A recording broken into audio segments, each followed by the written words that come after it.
ጠንካራ ባህልና የማንነት ኩራት ያላቸው ህዝቦች በአገር ውስጥም ሆነ በስደት ሆነው በስራ ወዳድነታቸውና በዲሲፕሊናቸው በጎነት የሚታወቁ ማንኛውንም ችግር ማለፍን የተላመዱ አደራን መወጣትንና መረዳዳት የሚል እሳቤን ያዳበሩ ህዝቦች የሚኖሩባት ሀገር ኤርትራም ዛሬ በዚች ሀገር ያለውን የጤና ክብካቤ ስርዓት እንዳስሳለን።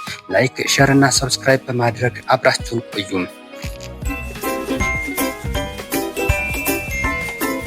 በኤርትራ ባህላዊ ሕክምና ከጥንት ጀምሮ እስከ ዛሬ ድረስ በህብረተሰቡ ዘንድ ከፍተኛ ቦታ የሚሰጠውና በስፋት ጥቅም ላይ የሚውል የጤና አጠባበቅ ዘይቤ ነው። ይህ በተለይ ዘመናዊ የሕክምና አገልግሎት በቀላሉ የማያገኝባቸው አካባቢዎች፣ ገጠራማ አካባቢዎች እንደ ዋነኛ አማራጭ ሆኖም ያገለግላል። በኤርትራ ስላለው ባህላዊ ሕክምና የተወሰኑ ነጥቦችን ለማንሳት ያህል የሕክምና አይነቶችን ስንመለከት ባህላዊ ሕክምናው በዋናነት በሶስት ይከፈላል። አንደኛ እጽዋት ወይም ሄርባል ሜዲሲን፣ የተለያዩ ቅጠላቅጠሎች፣ ስሮች፣ ቅርፊቶችና ዘሮች ለመድኃኒትነት ይውላሉ። ለምሳሌ ለሆድ ቁርጠት፣ ለቆዳ በሽታና ለተላላፊ በሽታዎች የሚሆኑ መድኃኒቶች ከእጽዋት ይቀመማሉ።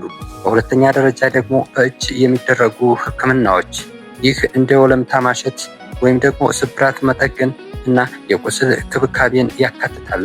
ሌላው ደግሞ መንፈሳዊና ስነልቦናዊ ህክምና ሲሆን ጸበልን መጠቀምን ወይም ደግሞ በተለይ ለአእምሮ ጤና መታወክን፣ ክፉ መንፈስ ላደረባቸው ሰዎች የሚደረጉ ጸሎትና ሌሎች ስነ ስርዓቶችንም ያካትታል። የህክምና ዘዴዎችን ስንመለከት ደግሞ ዋግምት በቆዳ ላይ ትንሽ ቁስሎችን በማውጣትና ደም በመምጠጥ የሚደረግ የህክምና አይነት ሲሆን በተለይ ለራስ ምታትና ለጡንቻ ህመም ያገለግላል። ሁለተኛው ደግሞ ምርኩዝ፣ ይህ ደግሞ ሁለተኛው ዘዴ ሲሆን የተወሰነ የሰውነት ክፍልን በማቃጠል የሚደረግ የህክምና አይነት ሲሆን ነገር ግን ይህ ዘዴ አሁን ላይ በጤና ባለሙያዎች ዘንድ ጉዳት ሊያደርስ ይችላል ተብሎ ስለተከለከለም ብዙም ጥቅም ላይ አይውልም። ጥቅም ላይ ቢውል እንኳን በከፍተኛ ጥንቃቄ እንዲደረግበትም ይመከራል። ሌላው ደግሞ ባህላዊ ወሊድ ረዳቶች ናቸው። በገጠራማ አካባቢዎች እናቶች በባህላዊ አወላጅነት ሙያ ያላቸው ብዙ ናቸው። እነኚህ ባለተሰጥኦዎች እርዳታ ወላድ እናቶች ቤታቸው ሆነው ይወልዳሉ። በኤርትራ ውስጥ ብዙ ጥቅም ላይ የሚውሉና በባህላዊ ህክምና የሚታወቁ አንዳንድ መድኃኒቶች ያላቸው እጽዋት ስሞቻቸውና ጥቅሞቻቸውን እንንገራችሁ። አንደኛ ግርባም፣ ይህ ተክል በኤርትራ ደጋማ አካባቢዎች በብዛት የሚገኝ ሲሆን ጥቅሙም በዋናነት ለቁስል ህክምና ያገለግላል። የቅጠሉ ወይም የቅርፊቱ ጭማቂ ፈሳሽ ቁስል ላይ ለማድረቅና ቶሎ እንዲድን ለማድረግ ይረዳል። ተጨማሪም ለቆዳ በሽታዎች እንደ እከክ ላሉ በቅባት መልክ ይዘጋጃል። ሁለተኛ አዛዝ፣ በኤርትራ ማህበረሰብ ዘንድ በጣም የታወቀ ተክል ሲሆን ጥቅሙም ደግሞ ቅጠሉ ተቀቅሎ እንፋሎቱን በመታጠን ለጉንፋን፣ ለሳል ፋንና ለሳል ፈውስ ተመራጭ ነው።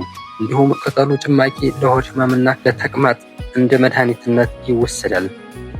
ሶስተኛ ማተሬ፣ ይህ ተክል በተለይ በገጠራማው ኤርትራ ክፍሎች ለዘመናት ጥቅም ላይ የዋለ ሲሆን ጥቅሙም ለሆድ ጥገኛ ትላትሎች በተለይ ለኮሶ በዋነኛነት መድኃኒት ነው። የደረቀው አበባ ተፈጭቶ በውሃ ወይም በማር ተለውሶ በመጠጣት ይህንን የሆድን ትላትን ለማጽዳት ያገለግላል። አራተኛ እሬት፣ በኤርትራ በረሃማና ክፍል በረሃማ ቦታዎች በብዛት የሚበቅል ሲሆን ጥቅሙም ጀል መሳይ ይዘቱ ለተቃጠለ ቆዳም፣ ለፀጉር ጤናና ለተለያዩ የቆዳ ቁስሎች ፍቱን ነው። በተጨማሪም ጭማቂው ለሆድ ድርቀትና ለምግብ መፈጨት ችግር የሚረዳ የእጽዋት አይነት ነው። አምስተኛው ደግሞ ደማካሴ ሲሆን ደማካሴ ደጋማና ወይና ደጋ አካባቢ በብዛት የሚገኝ ሲሆን ጥቅሙም ቅጠሉን በእጅ በመጭመቅ የሚወጣውን ጠብታ በመዓዛውን በማሽተት ወይም ደግሞ ፈሳሹን በመጠጣት ለራስ ምታት፣ ለጉንፋንና ለትኩሳት ይጠቀሙበታል። ከዘመናዊ ሕክምና ጋር ያለውን ግንኙነት ስንመለከት ደግሞ የኤርትራ መንግስት ባህላዊ ሕክምናን ከዘመናዊ ስርዓት ጋር ለማቀዳጀትና ለማዋሃድ ቁጥጥር ለማድረግ ጥረት እያደረገ ይገኛል። በዶክመንት ደረጃ እንኳን ባህላዊ ሐኪሞች እውቅና እንዲያገኙና እንዲመዘገቡ ይበረታታል። ጥናትና ምርምርም ቢሆን ጤና ሚኒስቴር የእጽዋት መድኃኒትን ሳይንሳዊ ይዘት ለማጥናትና ትኩረት ለማድረግም ፈቃድ ሰጥቷል። በተቃራኒው ደግሞ ጎጂ የሆኑ ልምዳዊ ድርጊቶችን ለምሳሌ የሴቶች ግርዛትና አደገኛ የሆኑ የመርኩዝ አይነቶች ለማስቀረት ሰፊ የግንዛቤ ማስጨበጫ ስራዎች እየተከናወኑ ይገኛሉ። በተጨማሪም ምንም እንኳን ባህላዊ ሕክምና ጠቃሚ ጎኖች ቢኖሩትም ከባድ ህመሞች ሲያጋጥሙ ሁልጊዜ ወደ ጤና ጣቢያ በመሄድ የባለሙያ ምክር ማግኘት እንዳለባቸውም በማህበረሰቡ ዘንድ ግንዛቤ ማስጨበጫም እየተሰጠ ይገኛል። በኤርትራ የዘመናዊ ሕክምና ታሪክ ከቅኝ ግዛት ዘመን ጀምሮ እስካሁን ድረስ ረጅም ጉዞ አሳልፏል። ሂደቱን በሶስት ዋና ዋና ምዕራፎች ከፍለን ለማየት ያክል፣ አንደኛ፣ በቅኝ ግዛት ዘመን። ወደ ኤርትራ ዘመናዊ ሕክምና የገባው በጣሊያን የቅኝ ግዛት ዘመን እንደነበርም ታሪክ ያስረዳል። የመጀመሪያዎቹ ሆስፒታሎች ጣሊያኖች ለወታደሮቻቸውና ለዜጎቻቸው አገልግሎት እንዲሰጡ ተደርጎ መገንባትን ተጀመሩ። ለምሳሌ በ19ኛው ክፍለ ዘመን መገባደጃ ላይ በአስመራ የተገነባው የዛሬው አይደር ሆስፒታል የያኔው ጌመነን ሆስፒታል ቀዳሚው ነበርም።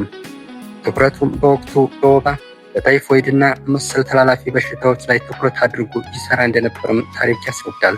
ሆኖም አገልግሎቱ በብዛት ለጣሊያኖችና ለከተማ ነዋሪዎች ያደላ እንደነበረም እንደዚሁ ይናገራሉ። ኋላ ደግሞ የእንግሊዝና የኢትዮጵያ አስተዳደር ከጣሊያን በኋላ በነበሩ ዓመታት እንግሊዝና ወይም የኢትዮጵያ ፌዴሬሽን በመባል የሚታወቁ ተጨማሪ ክሊኒኮችና የጤና ማዕከላት ሲገነቡ ለገጠሩ ሕዝብ የሚደርሰው አገልግሎት ግን በጣም አነስተኛ ነበረም። ሌላው ደግሞ ትልቁን ጡብ ጥሎ አልፏል በመባል የሚታወቀው የነጻነት ተጋድሎ ዘመን የነበረው የሕክምና ስርዓት ነበረም። ይህ ወቅት በኤርትራ የሕክምና ታሪክ ውስጥ ልዩ ቦታ አለው ተብሎ ይታሰባል። የኤርትራ ነጻነት ግንባር ኢፒኤልኤፍ በረሃ ውስጥ እያለ የራሱን ጤና ስርዓት ዘርግቶ የነበረ ሲሆን የሜዳ ሕክምና በሚባል ይታወቅ ነበረም። በሳልህ በረሃ ውስጥ ከርከበት በሚባለው ቦታ ከመሬት በታች የተገነቡ ሆስፒታሎች ነበሩ።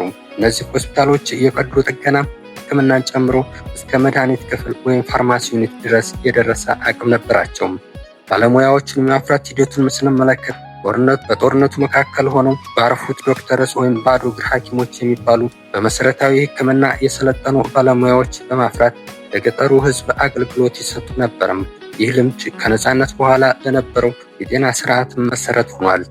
ከነጻነት በኋላና አሁን ድረስ ያለውን ስንመለከት ደግሞ ከ1991 በኋላ የኤርትራ ጤና ጥበቃ ሚኒስቴር ጤና ለሁሉም የሚል መርህ በመከተል ሰፋ ያሉ ለውጦችን አድርጓል። ከነዚህም መካከል የመሰረተ ልማት ዝርጋታውን ስንመለከት የክልሎቹ ሪፈራል ሆስፒታሎች ተገንብተዋል። በዘገባዎቻቸውም ከ80% በላይ የሚሆኑ የህዝብ አሁን ላይ ጤና ተቋማትን በየ10 ኪሎ ሜትሩ ራዲየስ ውስጥ ማግኘት ይችላል ሲሉም ይዘግባሉ። የእናቶችና ህፃናት ጤናን በተመለከተም ኤርትራ በሺህ ዓመቱ የልማት ግቦች ስኬታማ ከነበሩ የአፍሪካ ሀገራት አንዷ ናት ይለናል። የህፃናትና የእናቶች ሞትን በመቀነስና ክትባት ሽፋንም 90% በላይ በማድረስ ትልቅ ውጤት አስመዝግባለች ይባላል። በጤና ባለሙያዎች ስልጠናን በተመለከተ ደግሞ በአስመራ የሚገኘው የጤና ሳይንስ ኮሌጅና የህክምና ትምህርት ቤት ኦሮታ ስኩል ኦፍ ሜዲሲን ሐኪሞችን፣ ነርሶችና የላብራቶሪ ባለሙያዎችንም በከፍተኛ ቁጥር እያፈራ ይገኛል። ይሁን እንጂ ምንም እንኳን መሰረታዊ የጤና አገልግሎት ላይ ስኬቶች ቢኖሩም አሁን ሊፈቱ የሚገባቸው ወሳኝ ችግሮች ይታያሉ። ከነኚህም መካከል ከፍተኛ የህክምና መሳሪያዎች እጥረት፣ እንደ ኤምአርአይ እና የላቁ የካንሰር ህክምና መሳሪያዎች ጨምሮ እጥረትም የሚታይ ሲሆን ከፍተኛ የትምህርት ደረጃ ያላቸው ስፔሻሊቲ ሐኪሞች በስደት ምክንያት እጥረት ተከስቷል። የመድኃኒት አቅርቦትን በተመለከተም ብዙ ጊዜ የሚከሰቱ የመድኃኒት እጥረቶች የህክምና ስርዓት እንዳይዘምን ወጥረው ይዘውታል። በአጠቃላይ የኤርትራ ዘመናዊ ህክምና ከበረሃው ርከበት ሆስፒታል ተነስቶ ዛሬ በመላ ሀገሪቱ መዘርጋት ተሸጋግሯል።